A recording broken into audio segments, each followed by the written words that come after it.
Hello दोस्तों, मैं अनिल कुमार, सहायक आचार्य राजनीति विज्ञान। आज हम बीए प्रथम वर्ष के राजनीति विज्ञान विषय के अंतर्गत मनु के बारे में पढ़ेंगे और इसमें हमारा सब टॉपिक रहेगा मनु के अनुसार राजा की देवी उत्पत्ति का सिद्धांत। देखिए, राज्य की उत्पत्ति के संबंध में अलग अलग सिद्धांत प्रस्तुत किए गए हैं। विकासवादी सिद्धांत है, दैवीय सिद्धांत है, शक्ति का सिद्धांत है, रक्त संबंध का सिद्धांत है। तो ऐसे ही आज हम इस वीडियो के माध्यम से मनु के राजा की देवी उत्पत्ति के सिद्धांत का अध्ययन करेंगे। आचार्य मनु ने अपने प्रसिद्ध ग्रंथ मानव धर्मशास्त्र में जहाँ राज व्यवस्था का उल्लेख किया है, वहाँ उन्होंने राजा की देवी उत्पत्ति के सिद्धांत का विवरण दिया है। वस्तुतः धर्म ही मानव धर्मशास्त्र का मूल मंत्र है। ये एक महत्वपूर्ण पंक्ति है मनु की कि धर्म ही मानव धर्मशास्त्र का मूल मंत्र है। अतः राजा को देवत्व की स्थिति प्रदान करने का अर्थ है उसे सर्वमान्य बनाना। राजा को यदि देवता बनाया जा रहा है तो उसका मकसद ये है कि उसमें तमाम नैतिक गुण समाहित हैं और सब लोग, सारी जनता उसको मानती है। इस दृष्टि से प्राय मनु महाराज पर यह आरोप भी लगाया जाता है कि उन्होंने राजा को डिक्टेटर या पूर्ण सत्ताधारी बना दिया है, उसको सारी शक्तियां दे दी हैं, एब्सोल्यूट अथॉरिटी बना दिया है उसको, और उसके प्रत्येक आदेश के आगे जनता को नतमस्तक होना पड़ता है। प्रजा को यह प्रश्न करने का अधिकार नहीं कि राज्य का आदेश उचित है या अनुचित। प्रजा का एकमात्र कर्तव्य है राजा द्वारा जो भी आदेश दिया गया है, राज्य निर्मित जो भी कानून है, उसकी पालना करना। जनता कोई भी सवाल जवाब नहीं कर सकती, उसे इसकी प्रामाणिकता पर संदेह करने की भी अनुमति नहीं है। अगर कोई कानून पारित किया गया है, आदेश दिया गया है, तो उस पर प्रजा कोई संदेह नहीं कर सकती। प्रजा को ये मानना होगा कि वो आदेश या कानून उसके हित के लिए है, उसके कल्याण के लिए है। तो इस तरीके से हम देख सकते हैं कि राजा एक तरीके से पूर्ण सत्ताधारी है। राजा देवतुल्य है, चाहे वह मनुष्य रूप में शिशु ही क्यों न हो सकता है कि राजगद्दी के ऊपर कोई शिशु बैठा हो, बच्चा बैठा हो, लेकिन वह भी देवता के समान है। उसकी अवज्ञा करना निषिद्ध है। उसके व्यक्तित्व में देवत्व का समावेश है। वह सर्वज्ञ, सर्वशक्तिमान और सर्वोपरि है। राजा के सिंहासन पर जो भी व्यक्ति बैठा है, हो सकता है कि वो कोई शिशु हो, बच्चा हो, तो उसके प्रति आप लोगों ने बच्चों देखा होगा, फिल्मों में भी और महाभारत काल में भी देखा होगा कि राजगद्दी के ऊपर जो भी बैठ जाता है तो मंत्री वगैरह या उसके जो सलाहकार होते हैं राजा के, वो उम्र में बड़े होते हैं, फिर भी जब वो बच्चे के रूप में यदि वो राजा जब सिंहासन पर बैठता है तो वो सब खड़े हो जाते हैं। तो उस पद की एक गरिमा है, सम्मान है। राजा की उत्पत्ति के देवी सिद्धांत को प्रमाणिक रूप देने के लिए आचार्य मनु ने यहाँ तक कहा है कि राजा के व्यक्तित्व में 8 देवताओं का अंश मौजूद है।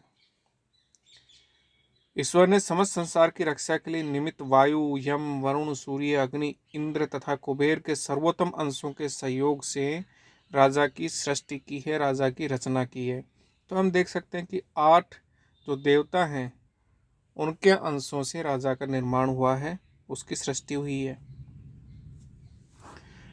मनु के अनुसार इंद्र से प्रभुत्व लिया गया है, सूर्य से प्रताप, यम से क्रोध, कुबेर से धन और चंद्रमा से आनंद प्रदान करने का गुण लेकर राजा के शरीर का निर्माण हुआ है। इस प्रकार राजा के व्यक्तित्व में प्रधान देवताओं के दिव्य गुणों का समावेश हुआ है, यहाँ तक कि वह साक्षात ईश्वर का अवतार है। राजा युग प्रवर्तक होता है, वह अपनी प्रजा के लिए आदर्श स्वरूप है। अर्थात प्रजा को अपने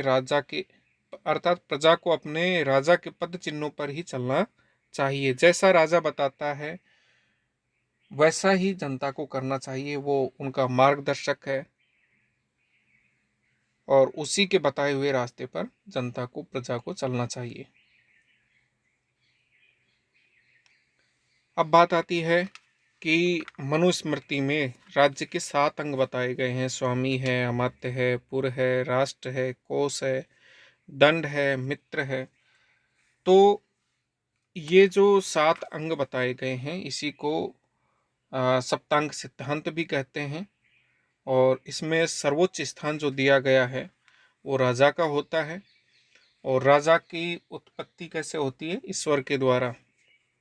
ये एक देवी सिद्धांत हम पढ़ रहे हैं कि राजा की उत्पत्ति जनता में से नहीं होती, बल्कि मनु ये मानते हैं कि एक समय ऐसा था प्राचीन अवस्था में जब चारों तरफ प्रलय थी, तो उस प्रलय के माहौल में, हाहाकार के माहौल में, और जो अराजकता की स्थिति थी, मत्स्य न्याय की स्थिति थी, उससे निजात दिलाने के लिए ईश्वर ने मनु को राजा बनाकर भेजा।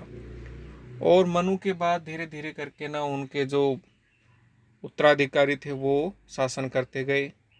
और इसका उल्लेख हमें मनुस्मृति नामक ग्रंथ में मिलता है।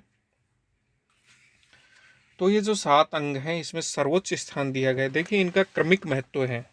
ये 7 जो अंग बताए गए हैं राज्य के, पहला है स्वामी, दूसरा अमात्य, तीसरा पुर, चौथा राष्ट्र, पांचवा कोष, छठा दंड और सातवां मित्र। तो इनका क्रमिक महत्व है। क्रमिक महत्व का मतलब होता है कि सबसे ज़्यादा महत्व है स्वामी का, उसके बाद है अमात्य का, उसके बाद है पुर का, और उसके बाद है राष्ट्र का, उसके बाद कोष का, उसके बाद दंड का, और उसके बाद मित्र का। तो इनका क्रम हमेशा ध्यान रखें। आप लोग क्या करते हैं कि एग्ज़ाम में क्रम उल्टा सीधा कर देते हैं, वो बहुत ही गलत बात है। क्रम इनका निर्धारित है, निश्चित है, उसी की पालना करें। तो आप देखिए कि इसमें सर्वोच्च स्थान स्वामी का है, राजा का है, और चूंकि ईश्वर ने इसकी उत्पत्ति की है तो सर्वोच्च तो होगा ही। बाकी जो अंग हैं वो तो उसके नीचे हैं, अमात्य यानी मंत्री वगैरह, तो ये सब इसके नीचे हैं। और चूंकि ये 7 अंग बताए हैं मनु ने, इसलिए इन्हीं 7 अंगों के कारण आचार्य मनु राज्य को सप्तात्मक या सप्तांग के नाम से भी पुकारते हैं। ये सातों कारण आचार्य मनु राज्य को एक आधार तत्व के रूप में देते हैं। ये जो 7 अंग हैं ये राज्य के आधार हैं, उसकी नींव हैं, उसके आधार तत्व हैं। और इनमें से किसी एक को भी हटाने से राज्य का अंत हो जाएगा, राज्य नष्ट हो जाएगा। इसलिए सभी का अपना अपना महत्व है, अपनी अपनी जगह सबका महत्व है। देखा जाए तो प्राचीन भारत के अनेक राजनीति विचारकों ने राज्य के सप्तांग सिद्धांत का विवरण दिया है। सबसे पहले मनु का ही आता है, उसके बाद कौटिल्य भी इसको फॉलो करते हैं, कौटिल्य भी सप्तांग सिद्धांत देते हैं। और चूंकि आचार्य जो मनु थे वो सबसे पुराने थे, अतः उन्हें इस सिद्धांत का मूल प्रवर्तक भी माना जाता है। आपके 2 नंबर का छोटा सवाल बन सकता है कि सप्तांग सिद्धांत का मूल प्रवर्तक कौन है? तो इसमें आएगा मनु, क्योंकि उन्होंने सबसे पहले इसका प्रतिपादन किया था। इसलिए हम इन्हीं को सप्तांग सिद्धांत का प्रवर्तक मानेंगे। आगे के वीडियो में हम मनु के संबंध में और चर्चा करेंगे, अध्ययन करेंगे। धन्यवाद।